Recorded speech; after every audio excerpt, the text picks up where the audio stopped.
Welcome back to our conference, an initiative within the framework of the Portuguese presidency, the Council of the European Union. We will start now the second panel on culture, cohesion and territory, but first I must explain to you that because we are running very late, there will not be a coffee break,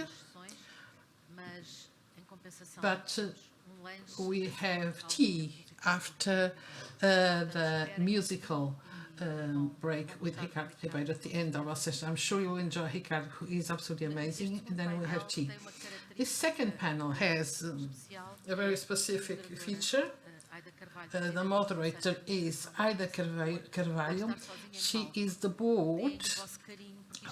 she's the president of the board of directors of the Co-op Foundation. She'll be alone on stage, and we'll have with us Stella Chivignacciatini, Luís Costa, Victor Yankov, and Helena Rosetta. They will all be present through video conference. So first of all, I would like to thank the invitation to our foundation on this issue. We have been working in a cultural ecosystem with features of a low-density territory, and to bring added value to our communities is something that is part of our daily activities, because it is within this territory that the people live who have our culture and the cultural traits. And so the issues discussed here in this panel, the culture, cohesion and territory, because of the relevance, will allow us to have here different perspectives regarding the implications of these issues for a new narrative. In fact, the goals of sustainable objectives that have been approved by United Nations in September 2015 have placed for the first time on the agenda the cultural issues, and this has been acknowledged by UNESCO as unprecedented. And as well as having its specific funding, it also contributes towards achieving the so-called SDGs, as well as economic growth, reduction of inequality, environment, promotion of gender equality, and more inclusive societies. Of course, that they also represent a conceptual change in the thought about conceptual issues, and therefore we expect it to, they also have to do with sustainability of the systems. And this very courageous view also requires some new initiatives that most countries have been using in the last decades. In this way, cultural resources and creativity can function as the driving forces and facilitators towards territorial cohesion, with a very important role regarding the launching of the economy. And culture can be a tool for economic progress. And so, to help us in this reflection, of course, that I will invite now 4 experts located in different areas that will join us in a video conference. So, I would start with to introduce to you Stella Chiatini, that is talking to us from Greece. Good afternoon, Stella. She represents a University of Political and Social Science from Pantheon. She works in the area and the basin of the Sea of the Oriental Mediterranean. We also have with us Luís Costa, the coordinator of the Nordart and coordinator of the Rue Tramontana project. Good afternoon, Luís. Victor Yankov, joining us from Bulgaria. He's the Director of International Relations for the Foundation Plovdiv 2009. That was the European Capital of Culture in the year 2009. And we have architect Helena Rosetta, the coordinator of the project Healthy Boroughs.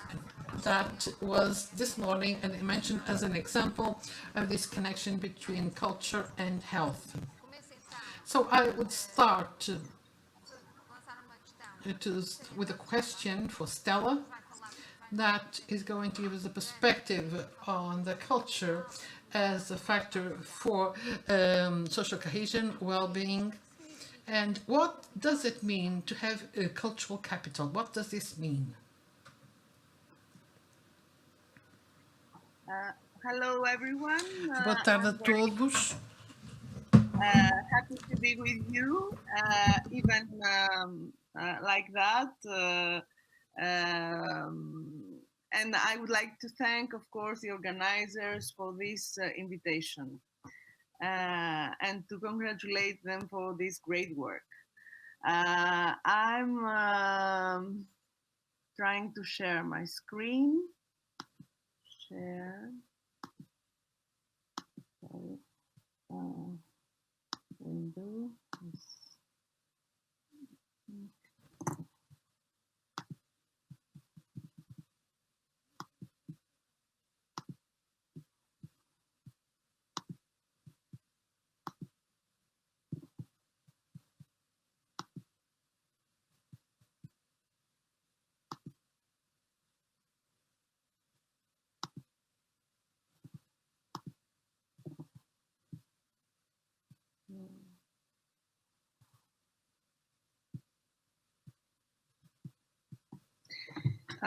Do you see my screen, please? No.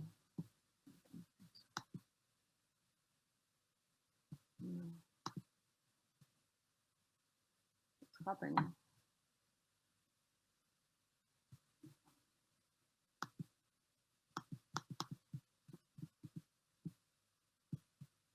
Okay. Okay. And then share. Share.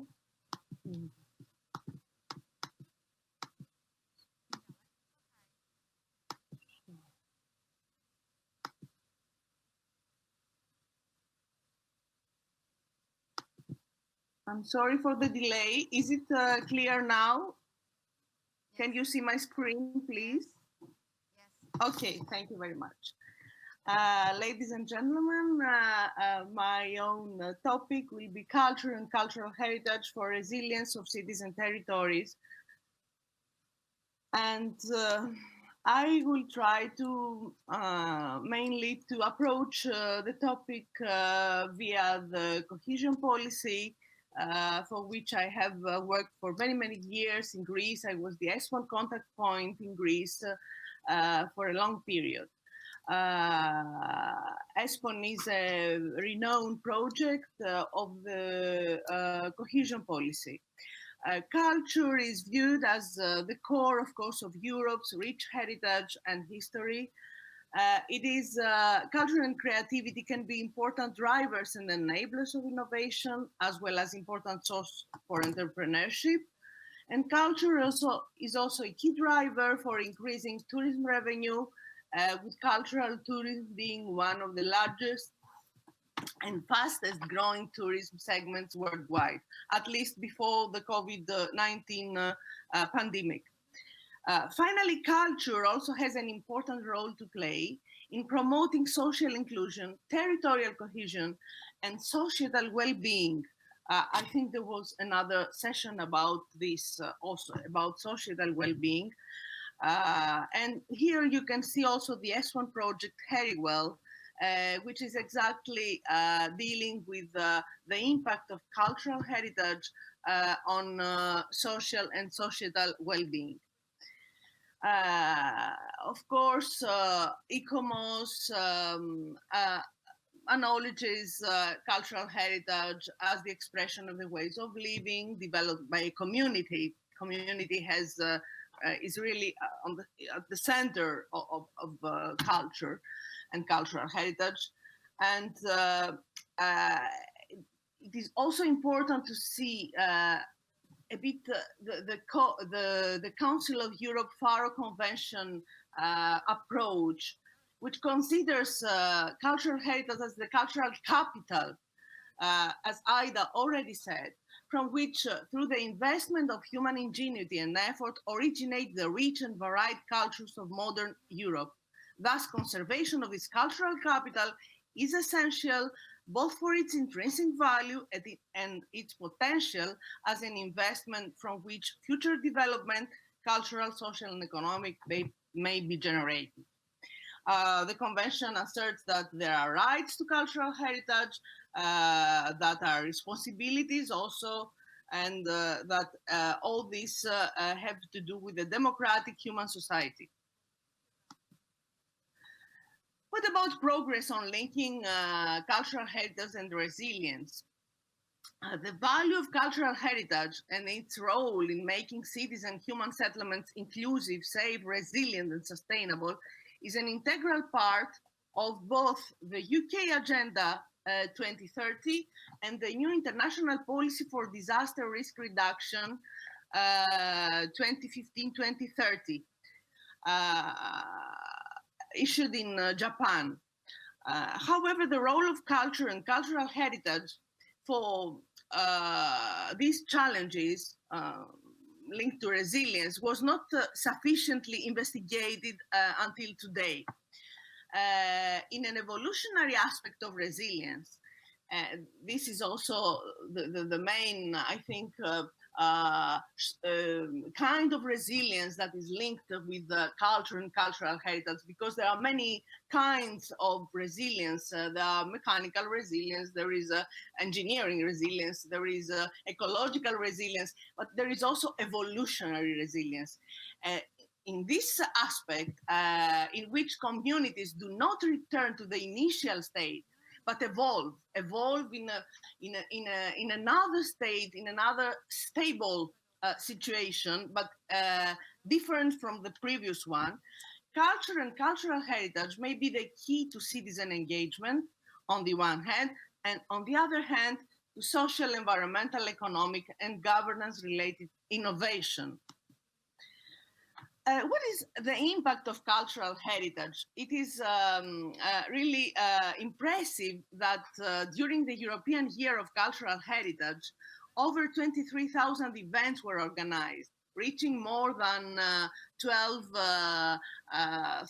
approximately 13 million participants. And the work plan for culture calls for efforts to sustain the legacy of the very successful European Year of Cultural Heritage. Here in Greece, my university, Pantheon University, together with many other institutions, we have also organized the Ecopolis International Conference about cultural heritage for cities and territories. About the reconnection of cultural and natural heritage for cities and territories.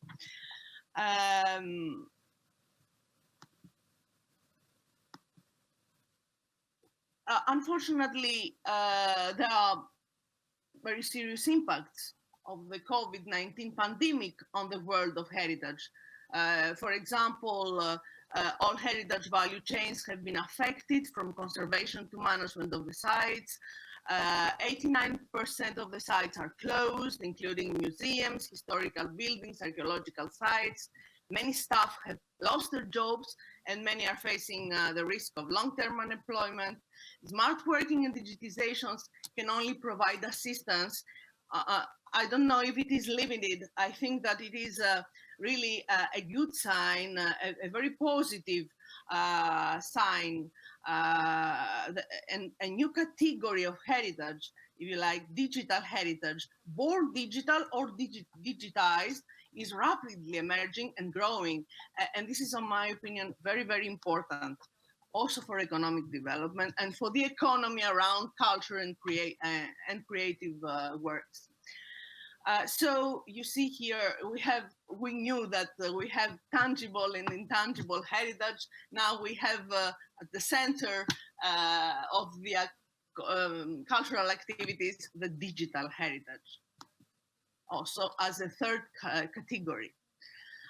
Of course, we have financing new financial instruments also, and this is also good: crowdfunding, sustainability bonds, social impact bonds, heritage bonds, private funds, loans and grants. But we have also several governance problems.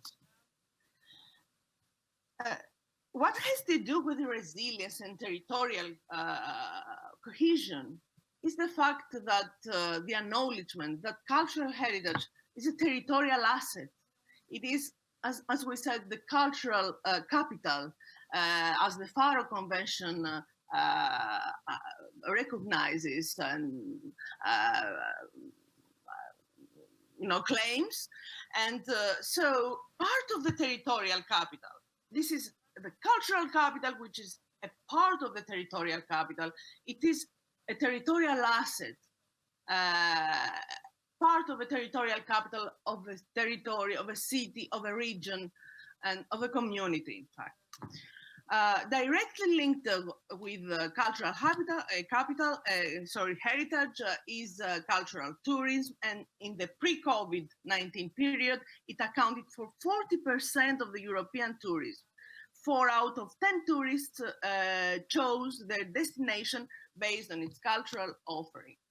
And this is logical. This is the beginning, the first mission and sense of tourism.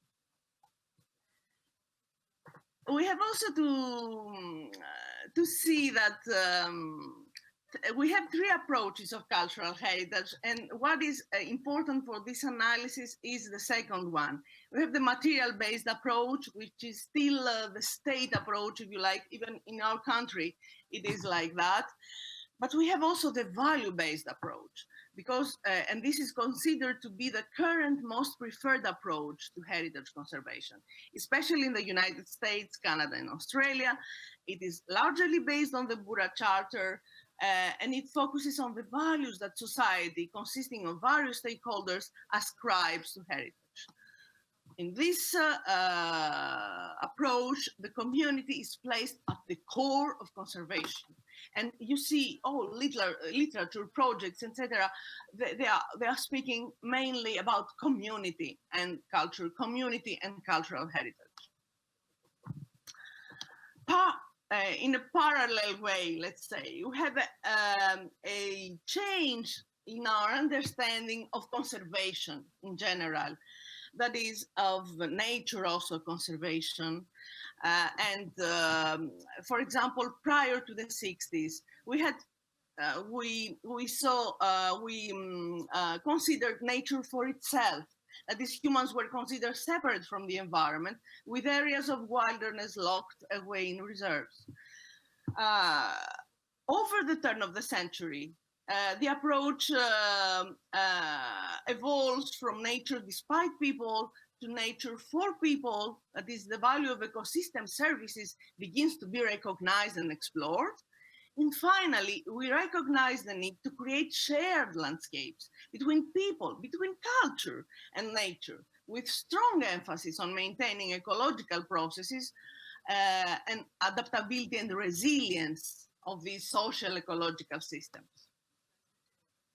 So the evolutionary resilience of these social ecological systems is, I think, a bright idea.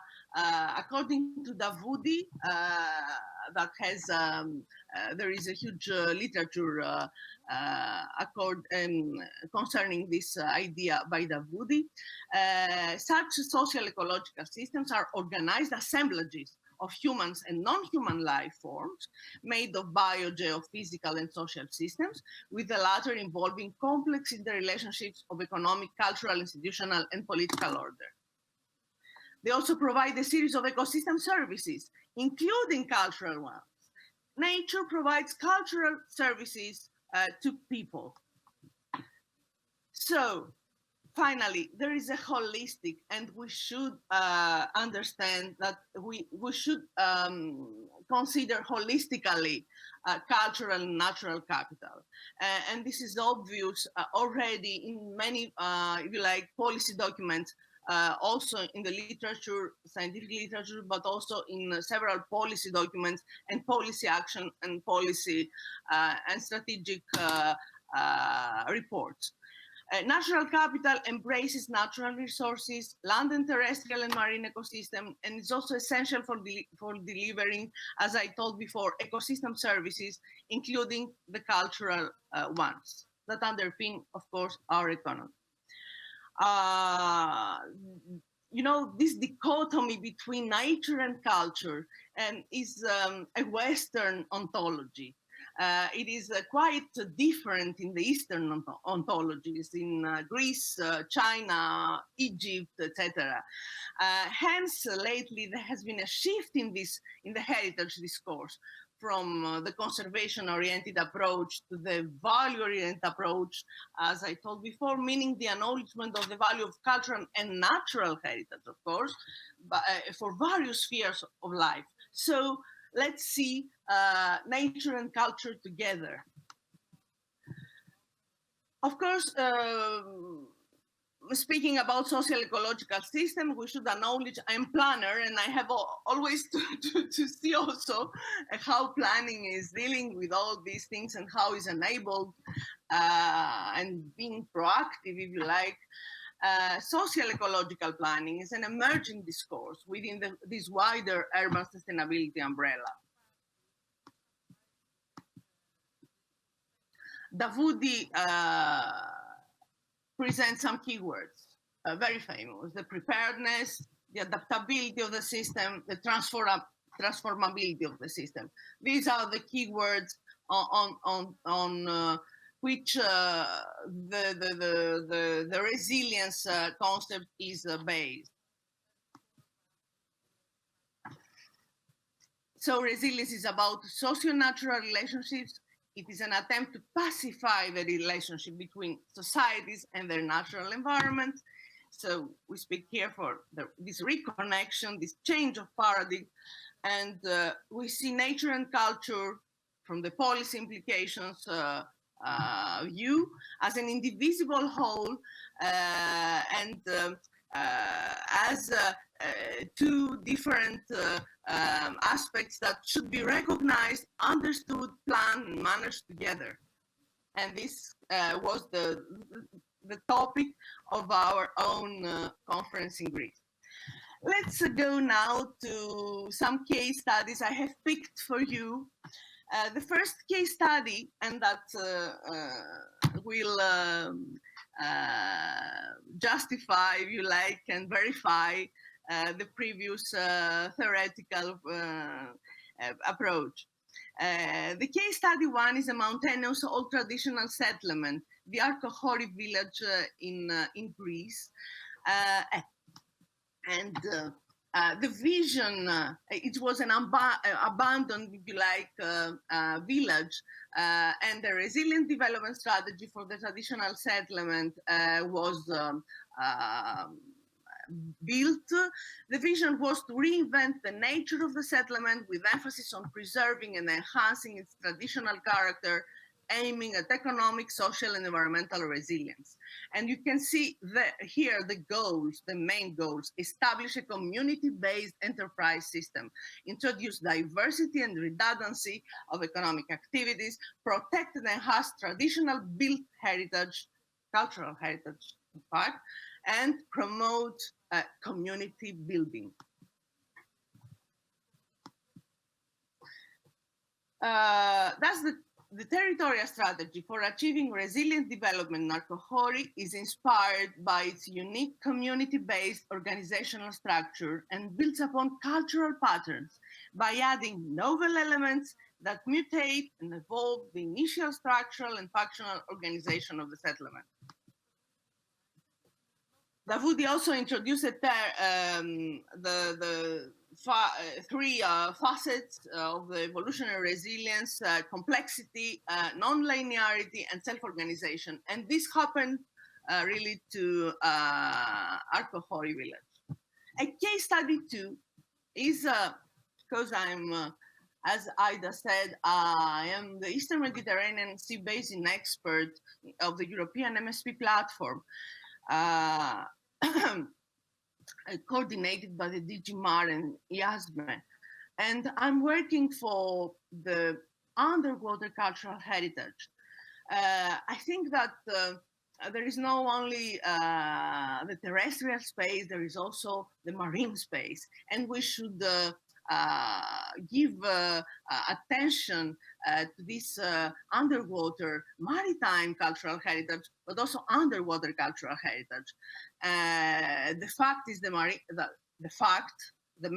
real is that the marine environment actually is gradually shifting to a place of opportunities with the blue growth, within the blue growth strategy, and an attractive space for investment on behalf of a series of both traditional and emerging actors, a fact that can generate opportunities on the one hand, but also severe threats to underwater cultural heritage. If we add also the threats by climate change, you understand that cultural heritage is in danger. UCH is also still considered a burden to economic development. Recently, though, this negative paradigm is being reversed, and maritime cultural heritage, including the underwater, which is the tangible, only tangible heritage, is considered as an opportunity for a place-based maritime spatial planning. That beyond being a process for allocating, the different marine uses in a creative, is also a creative social process of building attractive identities for the sea to create, of course, blue growth and jobs.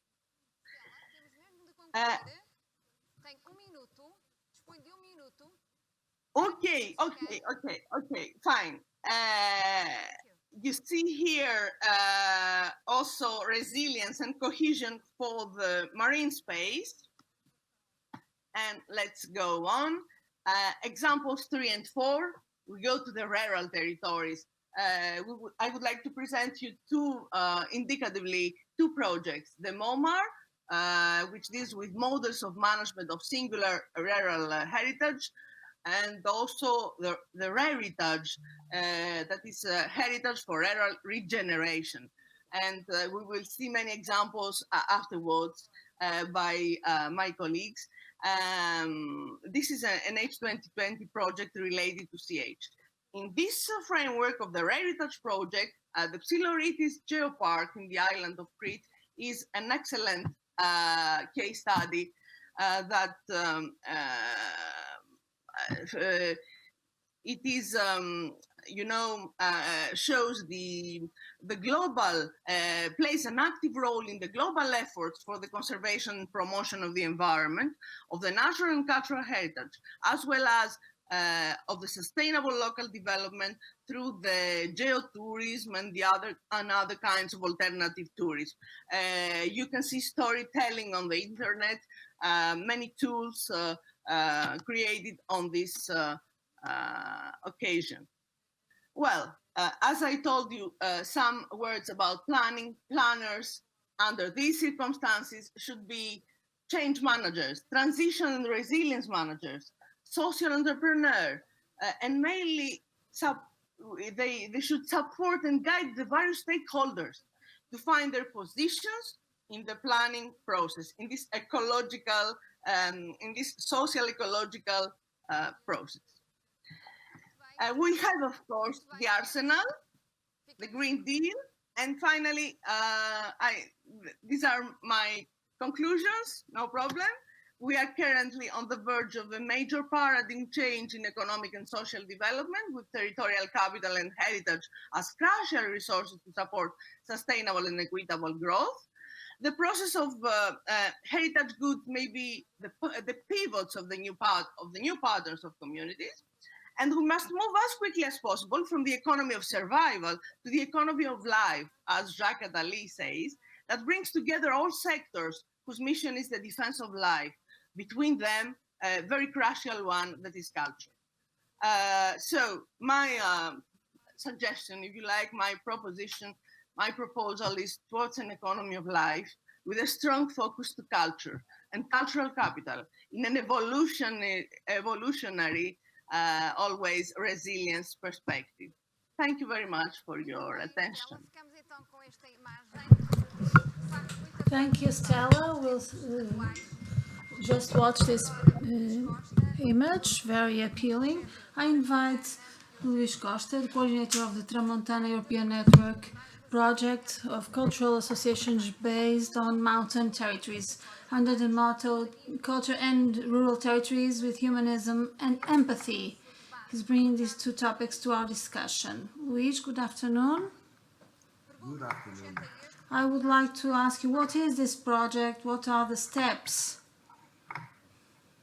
Well, thank you so much. It's a huge pleasure to be in such an important event. I will make a very brief presentation about about, I would say, the quantitative aspects around cohesion that are probably as important as quantitative aspects. So we are Binaural Nodar, a small cultural organization, a Portuguese cultural organization. We are also leading partners of an European network called Tramontana, network of mountain-based cultural organizations around Europe. This network was awarded last year one of Europa Nostra prizes, which was, of course, a big honor to us. And I will start my presentation with a few starting points. The first one, of course, is a rather obvious one. Cultural industries, of course, have assumed an immense importance in the last years or decades, and they are continuously searching for new ideas and narratives. In this sense, they are acting as any other industry. But if we think about a specific territory, a city, a neighborhood, a country, any rural village, so any territory is a complex ecosystem because it involves aspects like the lives, hopes, and memories of common citizens, the official cultural heritage, its narratives, choices, and actors or actresses. The cultural heritage aspect is not always connected with the lives, hopes, and memories of common citizens, which is interesting. So the heritage, in a way, is a choice, no? It's a choice of elements. The third aspect of this ecosystem can be what we could call communitarian cultural organizations and artists or craftspeople. So each territory is made of a series of organizations, energies, I would say, that are producing projects, results. Some have a longer history than others, but they are normally very diverse. The fourth element, of course, is what we could call local and regional governments. They are very important actors because in a way they kind of mediate between, I would say, national entities, or for instance, they manage an important part of the budget, not even like European Union budget, but also budgets allocated by the national governments. And we have also what we could call in-between or mediation organizations and artists. Nowadays, it's more and more common that even like, I would say, remote territories have these, I would say, in-between figures very much present. Normally, there are people who had other experiences in life, or they went to a specific territory because of, I don't know, some family roots, or just the desire to change life. So these, I would say, entities are very, we think they are very important, and later in the presentation, I can develop a little bit this aspect. And of course, we have the global artistic communities that might have or have any interest in a specific territory. And in this case, it's an immense list of filmmakers, screenwriters, performers, musicians, contemporary artists. So we kind of perceive this growing interest in specific territories, especially in the recent years. We have also researchers and universities that have deep connections with specific regions or territory. and their forms of heritage. There are a lot of projects, like I would say research-based projects happening for instance, in Portugal, in many regions. And we have tourism, its agents and narratives. And then we have what we could call global audiences, but also national, regional, and local. And we have schools, and we have social support entities. So I would say what we could call the cultural social ecosystem is a rather complex, I would say, context. And I would say it's much more complex than just mentioning communities. Sometimes we speak about communities, just that. But we have to think that the community ecosystem is a puzzle, is a complex puzzle.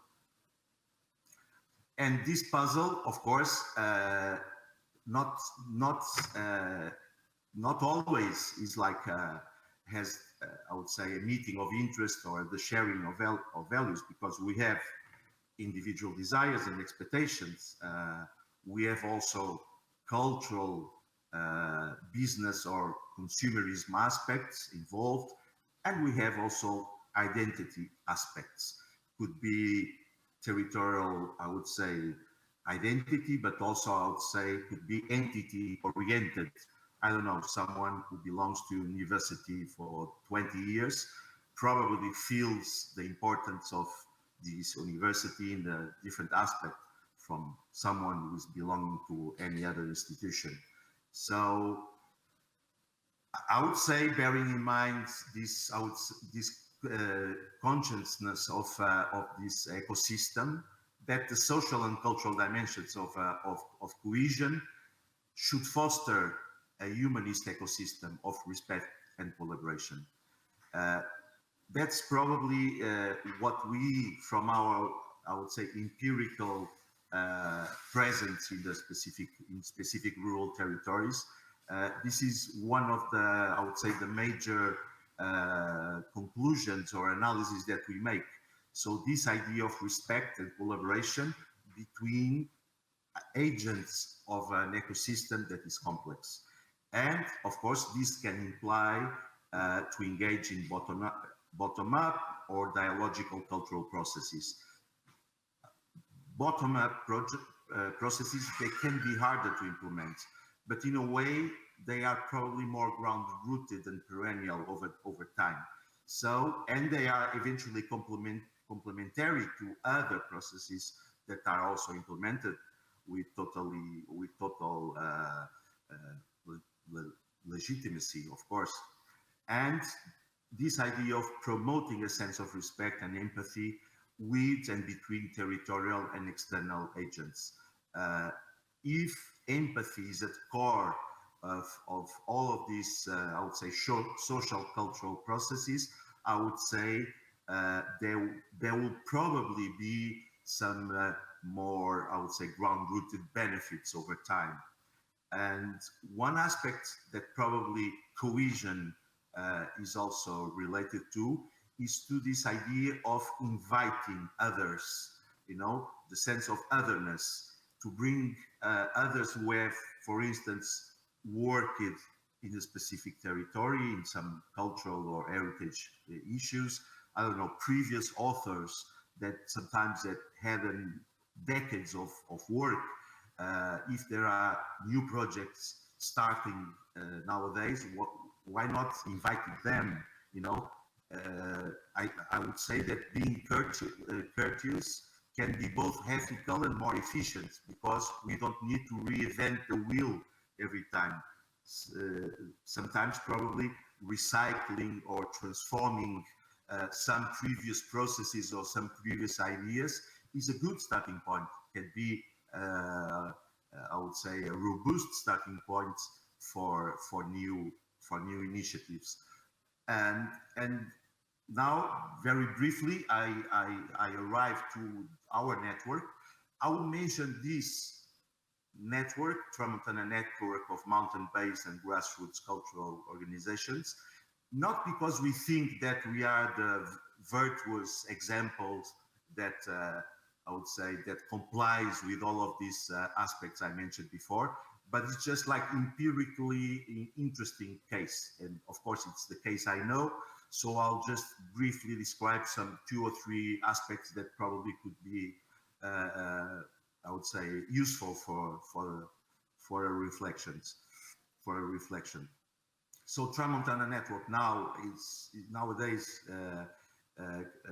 is made of a series of not-for-profit cultural organizations, very tiny organizations that have I would say, from 2 to 10 employees each one. They are all rural based in Portugal, Spain, France, Italy, Poland, and Romania, and they have a different intervention, but I would say, they have a series of common actions that I could describe, and these actions try to have what I would call a sequence and purpose. For one side, each of these organizations, they experience the everyday life of a territory on its density and complexity. For us, this is important. If we want to develop projects and communicate with people and to address complexities of each territory, we think by living these territories on an everyday basis, we get to know with much, I would say, with much depth.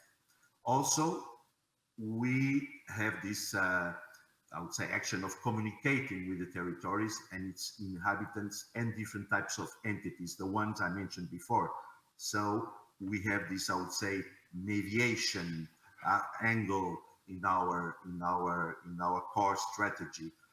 We also document local cultural interactions. I would say cultural interactions in the broad sense, so including purely heritage aspects, but also other cultural interactions that have to do, for instance, with the present anxieties and hopes, with, I don't know, the youth and the elders, or migrations. So there are a huge amount, I would say, amounts of interesting and necessary issues to address in a territory, besides what we could call cultural heritage.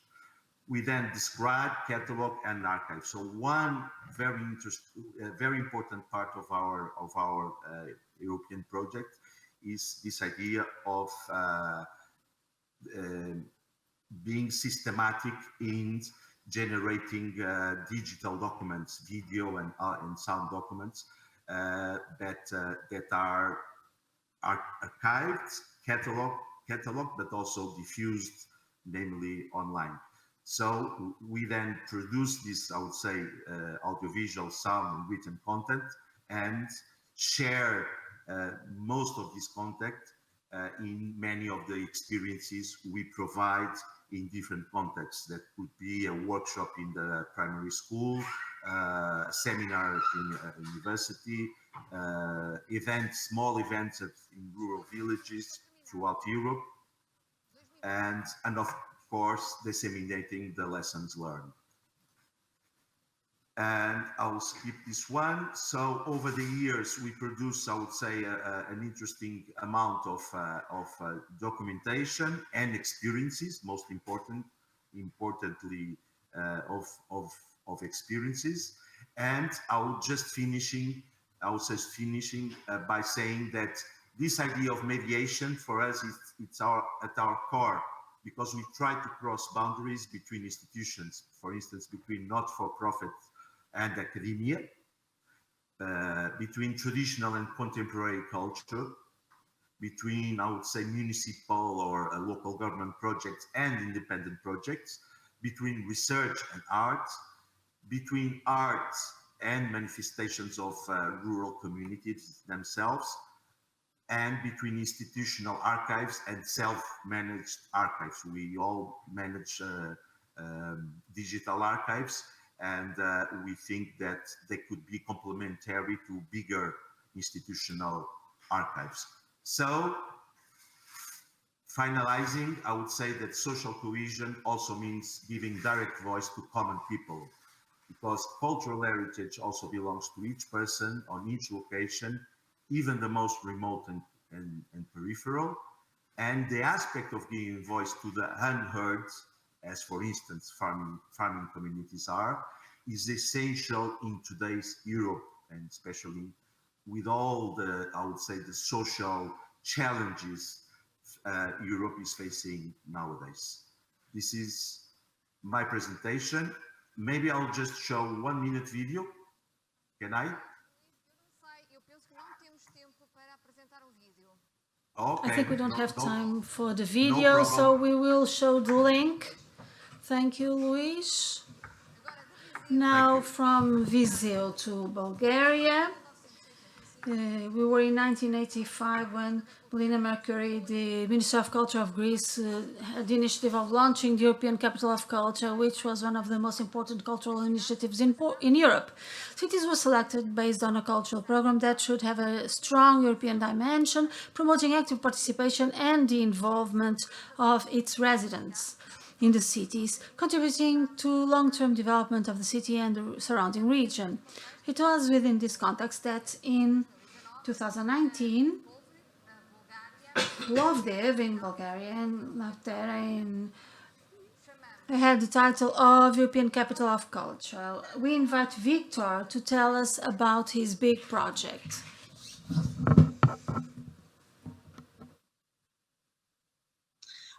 First, thank you. Thank you for the invitation. It's a great pleasure. It's an honor to be there with you. One can only imagine what it means to organize the presidency of the Council of Europe in those times of unprecedented crisis, but still you can do it, and it's a pity we cannot be there with you.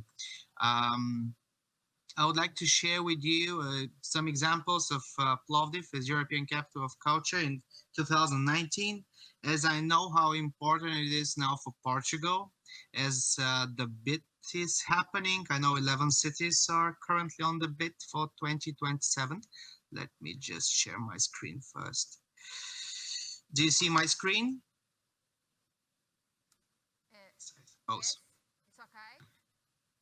Sure. As I know, the city of Guimarães, European Capital of Culture in 2013 or 12, I remember.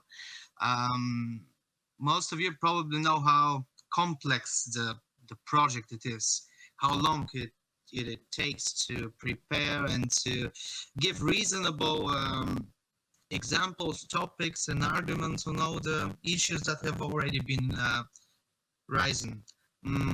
I would like to start with something that Stella said in the beginning, that cultural heritage is the capital. And I would like to make a small metaphor. I think the cultural heritage is the hardware of the whole system, of the whole ecosystem. While cultural industries and the examples that Luis gave are somehow the software of how culture can change cities. Let's create together, and together was the topic of Plovdiv. Let me just make it like that. Together was the topic of Plovdiv, and it meant something very important in year 2012 and 2014 on a local level, and it meant a lot on a national level. But somehow during the preparation and during the 5 years that took us from the very beginning to the year of the title, we understood that the message together became more and more a European message. Especially now during the COVID-19 crisis, I still believe it's more and more important. Culture, politics, economy, social and technological experts, policies, stakeholders to work together hand by hand. That's the reason why I would try to give you some very brief context of what Plovdiv did during the 5 years of preparation and the year of the title. But I would like to make it with some numbers in the beginning. Maybe some 10 years ago, Plovdiv, as the second biggest city in Bulgaria, was totally under the shadow of Sofia. Demographically, economically, even culturally at some point.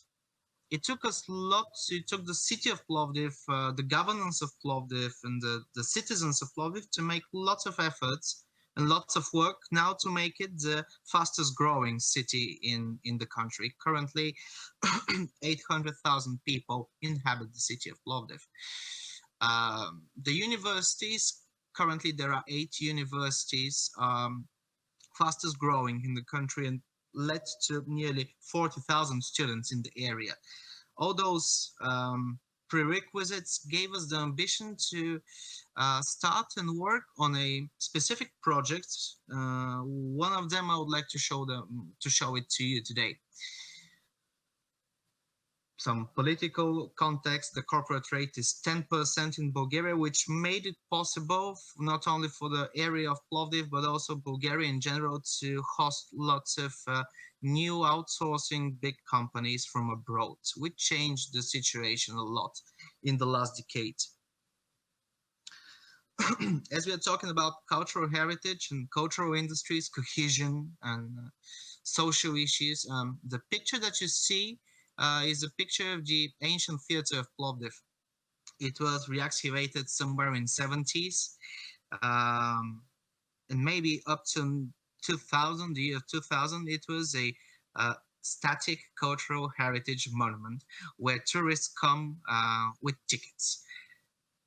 It took lots of efforts, especially on the for the cultural operators in the city, for Plovdiv 2019 Foundation and the municipality of Plovdiv to turn it into an active stage. Currently, especially during the spring, autumn and summer period, there are more than 120 events happening there, and the biggest opera festival in Bulgaria, Opera Open Festival, part of European Capital of Culture program. But the great issue here is how contemporary culture can work together with cultural heritage hand in hand, with lots of respect to what we have. Key figures about Plovdiv. During the 5 years of preparation, our team conducted a national research among our audiences, among our partners, and all stakeholders on the line of what can we count after the year of the title European Capital of Culture, and what figures and arguments can we have in our hand in the everyday dialogue of expressing the question: do culture can change cities, and does culture matter? Is it part of our economy? It's still a dialogue, and we need strong arguments. During the year of 2019, nearly 1,000 events happened during the year, with more than 200 participants, millions of visitors. But what's more important, we measured nearly 30% growth of tourism. In year 2013, on an annual basis, approximately 10% of the residents of Plovdiv used to visit a cultural event. For less than 4 years, with continuous attempts, communication, and proper engagement, we managed to rise the percentage up to 60%. My background is political and economic science. That's why I prefer to give you some more numbers and figures before we get into more cultural dialogue. The whole investment in the project European Capital of Culture is probably the lowest on a European level. Nearly 20 million euros investment in culture, which combines infrastructure and content. Especially for content, it's less than 10 million euros, which gave up to 200 million euros revenue for the city economy. It took us lots of efforts, sessions with the University of Plovdiv, with experts, sociologists, and economists to have our national monitoring figures that you can see now. Increase in small medium enterprises and employment rate, especially in the creative and cultural industry sector, was one of the biggest challenges. Now, when you have the context, I would like to put some emphasis on the specific project and case study that I would like to give to you. We've all been to Porto, Madrid, Paris, Berlin, Hamburg, and we know how if you um, put culture into the center of one specific district area in the city, and if you do it sustainably and environmentally friendly, it gives some interesting results in 5 or 6 years, maybe sometimes 15. um, it changes, it gentrifies areas, but we didn't have that practice in Bulgaria. And in 2012, we started to think and work on the maybe one of the biggest flagships in our program, the Kapana Creative District. Kapana in Bulgarian means trap. I would like to give you the timeline of the project. It all started around 9 years ago with infrastructural attempts. But the more important part that I would like to give you some notice is what happened 2 years later in 2014, where the Plovdiv has already been selected as capital of culture for Bulgaria, and we started the so-called startup investment in the very district. It's a small, neglected district for more than 30 years, I can say. A cultural monument, cultural heritage monument. All of the buildings in this small district are private.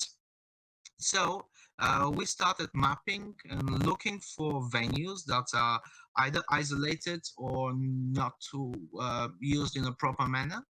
And we decided to rent 10 of those venues for 1 year with public investment. Then started the program of open calls for creative industries, small, medium enterprises, NGOs, and companies that can apply for renting one of those 10 places for 1 year free rent. This was the most important and the most crucial part of our experiment, so to say. We selected 10 cultural creative operators, small, medium enterprises and NGOs, architectural studios, design studios, small galleries, coffee shops. And they applied to Plovdiv Capital of Culture with a business plan that they will run it after the year of one year free rent and continue to develop the district continuously. From 2015 to 2018, we started funding only cultural content there and no more infrastructure. Nearly 100 events happened every year in the district of Kapana. In 2019, it's already been nominated for Architectural Heritage Awards, and 2020 we won the European Cultural Heritage in Action Award. What made it different? We knew what the problems are. First, we needed to put away the cars in order to have people there. We needed to make investment which is smart and which gives a first kickoff of new, young, ambitious cultural activists in different versatile fields. All of the events in the districts are happening in public spaces, which made it quite attractive. Everything happened according to the rights of cultural heritage monuments. New forms of arts, but the most important, we did it look modern. We invested a lot in proper digital communication, proper design, wide communication. Currently, the Kapana district is the most visited touristic place in central Bulgaria. How it looks like figures. Now, when we started in 2012 with 10 small medium enterprises, currently for less than 10 years, we have 300 small medium enterprises in cultural creative sector and entertainment, 100 events every year.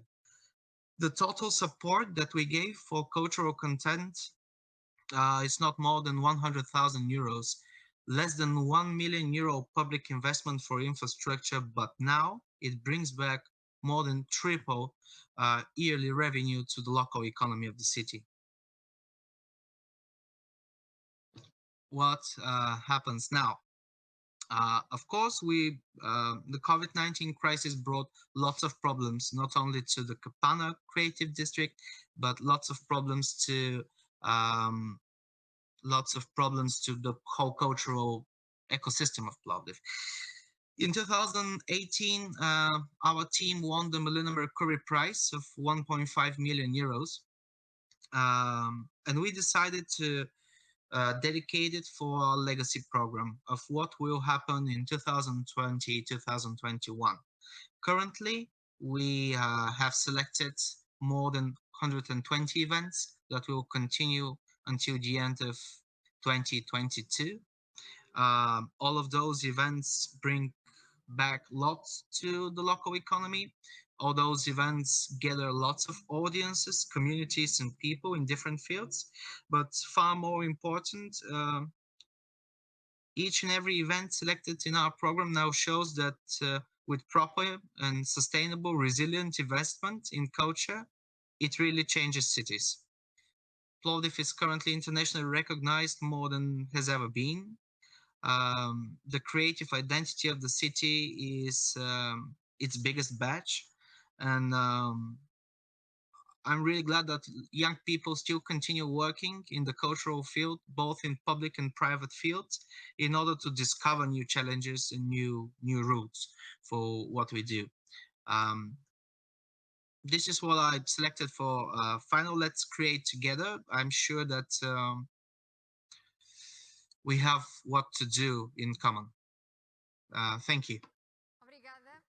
Obrigada.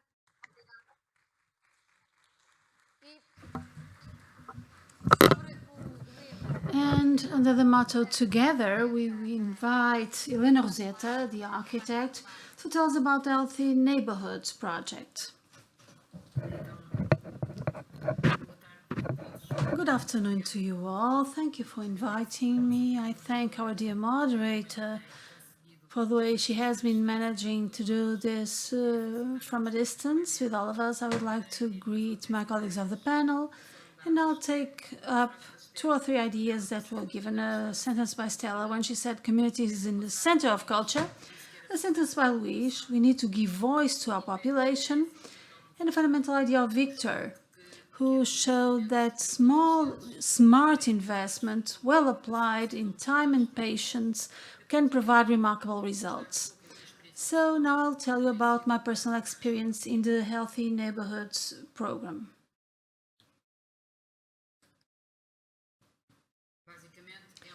Basically, it's a project I've been coordinating for a little over a year, and I'll be presenting this in a very personal way. In 1967, there were catastrophic floods in Lisbon, and 500 people died in one night, all in the lower income suburbs. We were under the dictatorial regime, which forbade news, but students were mobilized to help populations. I was 19-year-old, an architecture student, and tragically I realized that the Portuguese dictatorship had to be overthrown so that everyone could be entitled to safe housing. I was an architect. In 1974, we had the revolution of the 25th of April, and there was a remarkable popular mobilization of people from slum neighborhoods around Lisbon, Porto, and several parts of the country. People suddenly noticed they had rights, and so they started demanding answers. At the time, I understood in an even deeper manner that to solve these problems, we had to empower people, involve people, qualified people, professionals working with the community as the only way to find solutions and for people to reach their rights. What does this have to do with culture and with what we are experiencing today? A lot has changed since '74, but we still have inequalities in Europe, in the world, and in Portugal. And we also face new threats against health and the democratic health of our communities. So the question is, what can culture do in times like these? And I'd like to bring to you the voice of the great poet Sophia Melbreiner, an MP, as you can see in the picture, in 1974, discussing the constitution of our democracy, She said something remarkable. Culture does not exist to decorate life, it exists to transform it. That's what we're talking about in this panel as culture, and in our program as well. First of all, stay home. But to stay at home, you must have a home, an adequate home. In July last year, there was a pandemic spread around Lisbon, which made clear that many essential workers could not stay home because they didn't have adequate homes. And that's where this idea of the healthy neighborhoods was born. A public, flexible and urgent program we couldn't take as long as Victor had in Bulgaria to improve the health, well-being and quality of life conditions in vulnerable territories with the framework of the associations. How can this be done? We'll see how we try to do it. First of all, ask people. The idea was ask people what they would do if they had 50,000 euros to improve their neighborhoods. People responded immediately. In September, we were already on public consultation, open through the internet. It was a pandemic time, we couldn't have face-to-face meetings, we had everything open through the internet and social media. People were mobilized and responded a lot. So when we call it healthy neighborhoods, we are inviting people who doesn't want to live in a healthy neighborhood. We had a public consultation in September. We asked citizens to identify vulnerable territories, because the program isn't for all territories, it's only for vulnerable territories, not even for territories with a special cultural or landscape heritage. But very quickly, in little over 15 days, we got 820 locations with potential for intervention. We opened a tender in October. Until the beginning of December, there was an open tender to present projects. They had to be presented by a partnership. The program has 10 million euros and 18 months duration, always participatory. We used social media, the internet. We managed to debate, received countless suggestions, many questions. People wanted to participate. We received 774 projects of a maximum of 50,000 euros that had to be presented by partnerships. No one could compete alone. We needed joint work, as Victor mentioned. So we are talking about partnerships in civil society. Public authorities can be associated but cannot receive money. As you can see on the map, we got projects from several parts of the country, of course more in seaside cities, but many projects from the hinterland of several nature as well. The program is very open. We won't tell people that they can only do projects for this or that. It has 5 axes: health, social, economic, environmental and urban. As long as they comply with the local partnership rule and the maximum 50,000 euros rule, they could each present what they thought was more important for their territory. There was a lot of diversity, from small local intervention of 5,000 euros to very innovative integrated projects up to 50,000 euros. We got just about all types of things. There was an independent jury to select the projects. 1/3 of the projects presented could be financed. If we had more money, more projects could have gone forward. Still, we will move on with 240 projects, which was quite good. It's not about structural investment, but they can empower communities,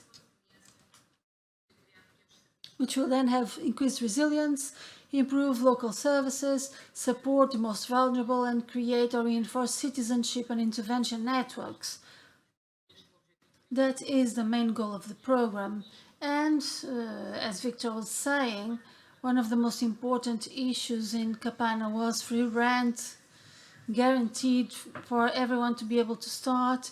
It's not guaranteed rent, but it's guaranteed funding, because these are poor communities And if we don't pay it in advance, they cannot develop their projects. There is an enormous social energy available. This is a picture of mine with a dear friend, Ricardina, who is a great leader of a precarious neighborhood around Lisbon. She is a woman of great value. I know her and many like her who are true heroes. These are the people who help everything when the crisis is harder.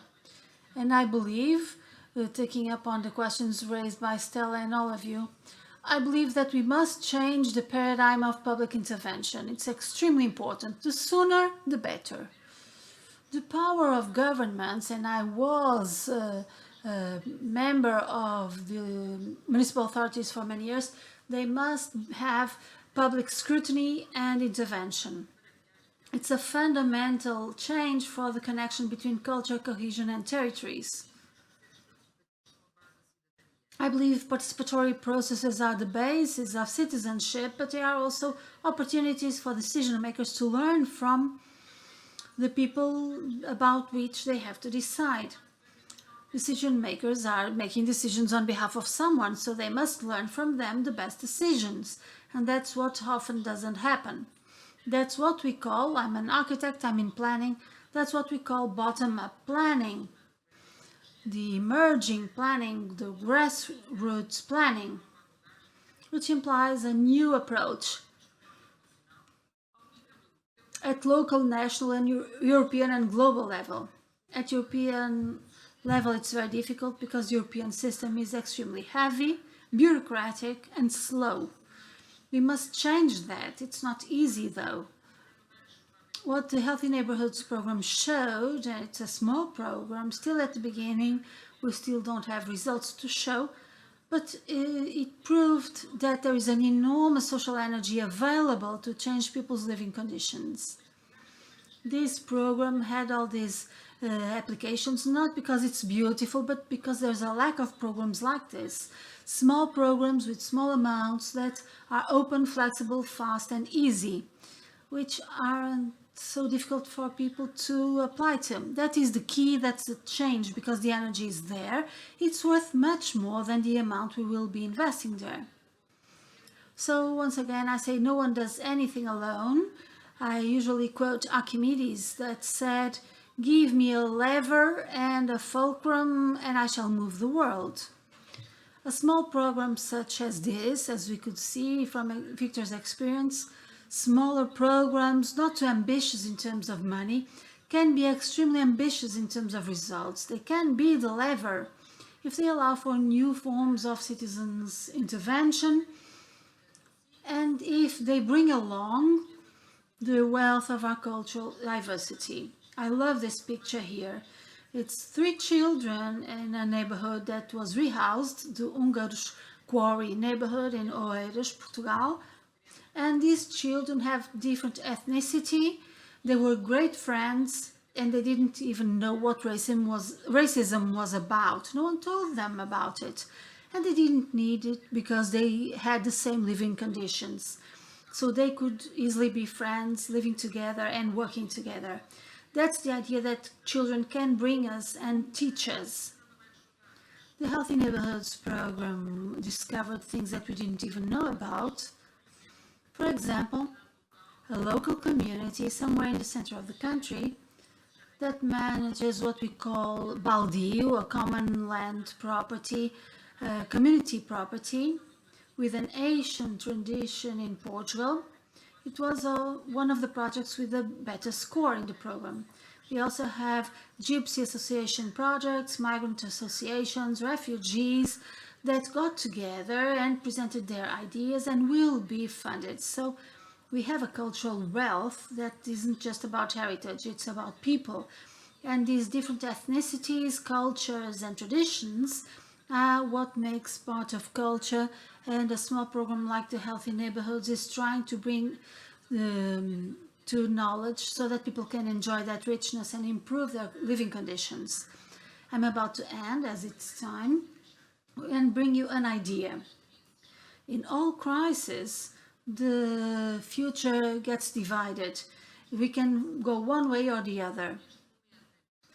As we are facing a sanitary crisis, a social and economic crisis, we can try to bring things back to what they were, to what we thought was normal, and we now say it's the new normal.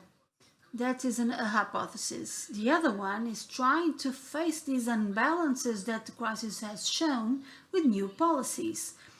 For that, we can mobilize knowledge, creativity, culture, solidarity, and citizens' commitment. And we can support those layers of population that are often ignored. Like Luis Costa said, we must give a voice to everyone. There are many layers often ignored because they don't have the power of money. We can choose it, and we can choose democracy. So I will end with a sentence of a song that in Portugal was the password for the revolution that brought down the dictatorship. The people are the main rulers within you, O city. Thank you. Thank you, Helena.